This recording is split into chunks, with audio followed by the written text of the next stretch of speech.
মানুষ নামে তো অনেক মানুষ আছে, কিন্তু আসলেই মানুষটা কোথায় আছে? তুমি কাউকে বলতে যাও, সে তোমাকে পাত্তাই দেবে না। আবার যদি তুমি চুপ থাকো তাহলে তোমাকে বোকা ভেবে নেবে। যদি সত্যি কথা বলো তোমাকে পেতে হবে মিথ্যেবাদীর পরিচয়। যদি সত্যি কথা বলো তোমাকে পেতে হবে মিথ্যাবাদীর পরিচয়। আজ সেই মানুষটাই সম্মান পায়, যেই মানুষটা তোমাকে শুনতে পারে, তোমাকে শোনাতে পারে মন কাড়া মিথ্যা গল্প। আবার আজ যোগ্যতা থাকে সেই মানুষটারই, যার কিনা টাকা আছে। আজ টাকা দেখে মানুষের বিচার হয়, মানুষ অনুযায়ী বিবেক দেখানো হয়।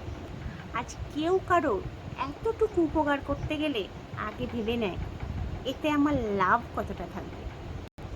এখন মানুষ আর কাউকে বিশ্বাস করে না। কেন জানো? কারণ তারা তো নিজেরা নিজেদেরই বিশ্বাস করে না। হ্যাঁ, মনুষ্যত্ব নেই বললেই চলে। আর আমি বলছি ভুল, কারণ মনুষ্যত্ব কী জিনিস তারা তো সেটা জানেই না। এখন মানুষ নামে অনেক মানুষ আছে, কিন্তু একটা অসহায় মানুষের মন বোঝার মতো একটাও মানুষ নেই। তো বন্ধুরা, সবাই ভালো থাকো, সুস্থ থাকো, আর ভিডিওটা ভালো লাগলে অবশ্যই লাইক কমেন্ট শেয়ার দিয়ে পাশে থাকো। তো টাটা সবাইকে।